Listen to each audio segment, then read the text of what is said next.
In Education Matters, as we all know, Memphis Shelby County Schools has been a very hot topic at the state capitol this week. The proposed legislation at hand is based on a school district in Houston, Texas.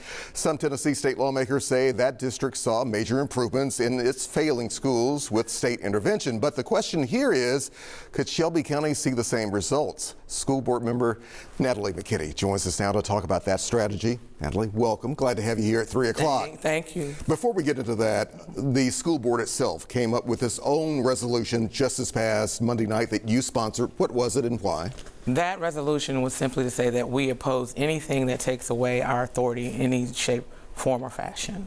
You seem to also, though, be asking other local governing bodies to also kind of weigh in on their opposition as well. What message do you think that could perhaps send? Well, our hope is that it continues to seem to send the same message we've had from the very beginning, that we want to work in a collaborative way and a partnership as all elected bodies, that we are all equally elected, and so we want to work in partnership, and we all have our various roles and responsibilities that we play, and we should be playing those together. Playing on it together for sure. Let's talk about some of these proposed takeover measures, and we're now hearing one from State Senator Brent Taylor that also calls for his bill calling for more power over the school district's leadership and board, plus expanded families' access to education vouchers. He says the takeover bill would allow school superintendents to be fired and for elected school board members to be removed and replaced by local county commission appointees. What do you say? Yeah, it's the same constitutional problems. It doesn't change anything from from Mark White's bill. I think what you see here is you see 5 pages of charters and vouchers with a sprinkle of board removal and superintendent removal. I think it's a way that the state legislature is seeking to come in and, as they've been saying, right-size the district. Do you think this has been in the works? And I think even Mark White, the representative from Memphis, has somewhat implied himself that, you know, he's been working on a bill like this for many, many years. Yes, I think not only Mark White, but the state has been working on this. I think the state, what I can remember historically, it's been decades since they've been trying to take over the first Memphis City Schools and now Memphis Shelby County Schools. So you started out in 2006, then we had 2008, then we had 2010 with the ASD, and then we had 2023 when Mark White came with that alleged bill that he was going to take over if we didn't do what they wanted us to do with the superintendent. And now we have this bill, same thing.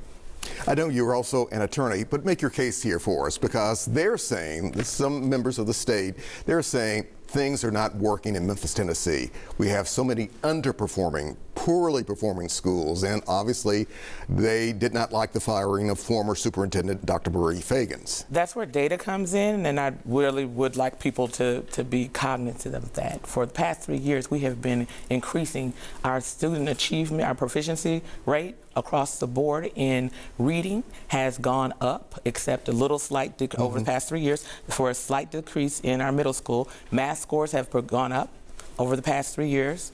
Our graduation rate has gone up over the past 3 years, but what's more important, our ready graduate rate went up. Our ready graduate rate went up from 26 to 36%, which means we're doing a better job of making sure that any student that graduates is graduating career and college ready. So with that in mind, though, you still have that argument out there that you'll have some county commissioners, you'll have some state lawmakers, as you well know, saying we have absolutely no confidence in this Memphis Shelby County School Board. What do you say? I think that the no confidence, if you read the no confidence vote, it was based on one particular thing, and that was us making a employment decision about the superintendent. The superintendent who came in, did a lot of restructuring, which actually had an impact on our student achievement. We have an outside.